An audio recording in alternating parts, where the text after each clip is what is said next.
Hello my friends and welcome back. Thank you very much for being with me again today. Well, today I'm going to talk about a very courageous and a guy with balls, and his name is Hungarian Prime Minister Viktor Orban. He stands up for his country, for his nation, before everything else. Seems to. And I admire that a lot. With courage and intelligence and patience. Maybe not patience, but I don't know exactly what's going on behind the curtain over there. So, nevertheless, if you remember, the Hungarian foreign minister went to Moscow, visited Lavrov, spoke with Lavrov and requested natural gas to be delivered by Russia, because the Hungarian people need it, even if Brussels ordered this and ordered that. They care more about their people than what the guys in Brussels said, which I think that's the way it should be. So we have here Viktor Orban, who says that he wants arms to be halted. So no more deliveries to Ukraine. Viktor Orban. This comes from Bloomberg from today, July 23rd. Orban wants arms halt. Yes. Condemnation was swift. Yeah, all right, you guessed that, right? Hungary's Orban says time to stop arming Ukraine. Is he going to be alive? The West should stop arming Ukraine and work for a peace settlement instead, Hungary's Prime Minister Viktor Orban said at an annual retreat for supporters in Băiletușnad, Romania. Yeah, he's in Romania right now visiting over there. He said Moscow, he's not over there meeting the Romanian weasel politicians. No, he's not there. He's for other reasons. He was in Romania and Transylvania. That's a big number of Ukrainians, and they have their own towns and all that, culture and schools and radios, and they use their language and their tradition and so on. So that's like an enclave right in the middle of Romania. Actually, it's not the whole Transylvania; it's the middle of Romania. It's very strange, but I'm not going to get into it right now. Nevertheless, he goes over there. A lot of Hungarian prime ministers and officials go over there and they show support to their Hungarian, population in Romania. And that is like you have, that's why Romania did not recognize, for instance, Kosovo, because that little thing could be a Kosovo in Romania. So Romania did not yet recognize it, Kosovo. So let's go, as far as I know. Maybe these weasels already sold out and who cares. Nevertheless, here he is over there, Orban. He said Moscow hadn't been weakened by sanctions and that the rest of the world isn't joining in the repudiation of Russia. So he's right fantastically. So Russia wasn't weakened. The economy doesn't show a contraction more than the United States economy shows. The ruble is strong, did not collapse. They still sell their resources, oil, gas, coal. They get more revenue back, profits, than they did before the war.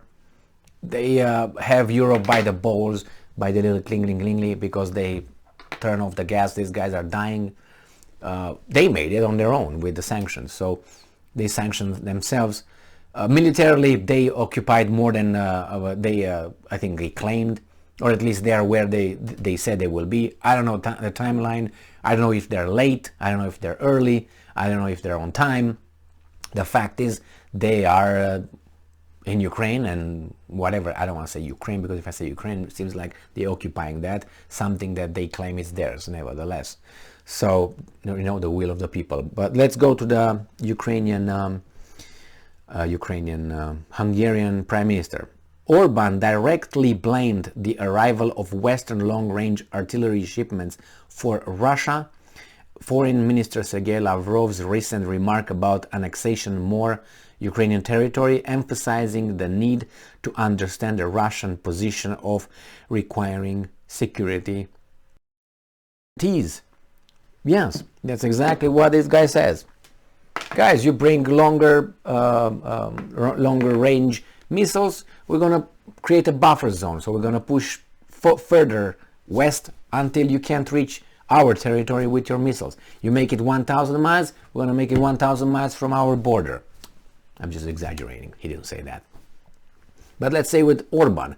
Orban is caring for his people.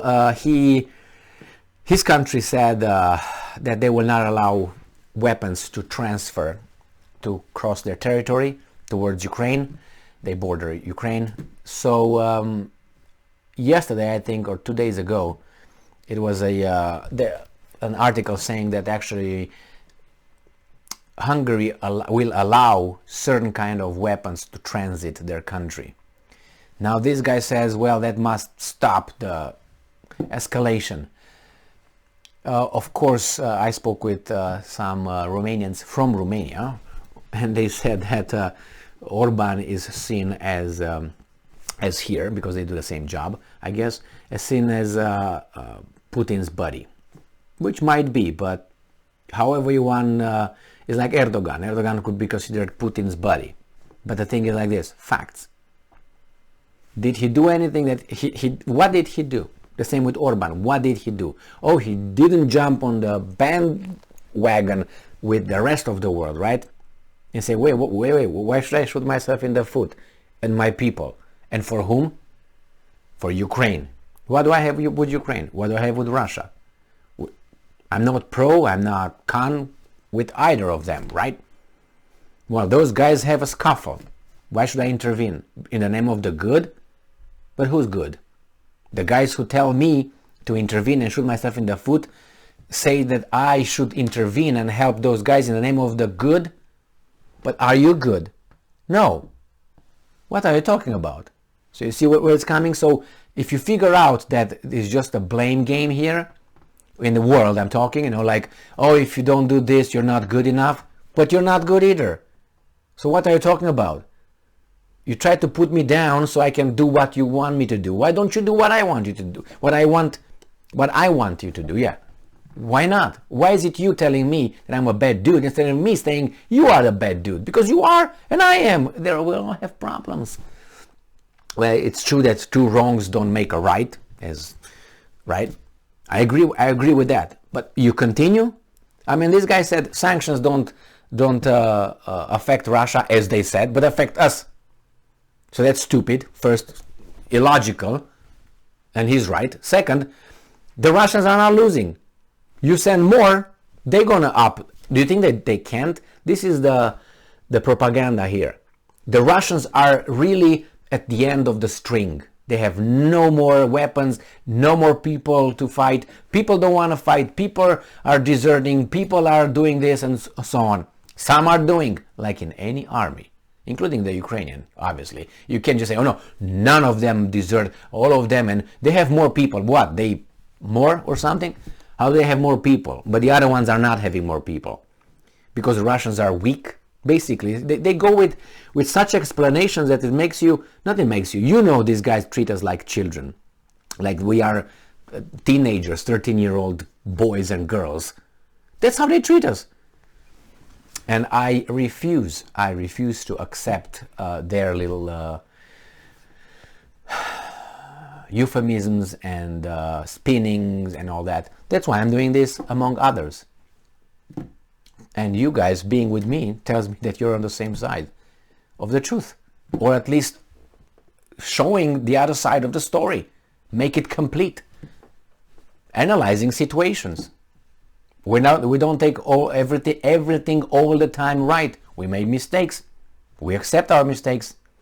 We should. That's the way we learn. If we don't, then we are that kind of person. We're not perfect. That's true. And we make mistakes. I make mistakes. Thank you very much for being with me again today.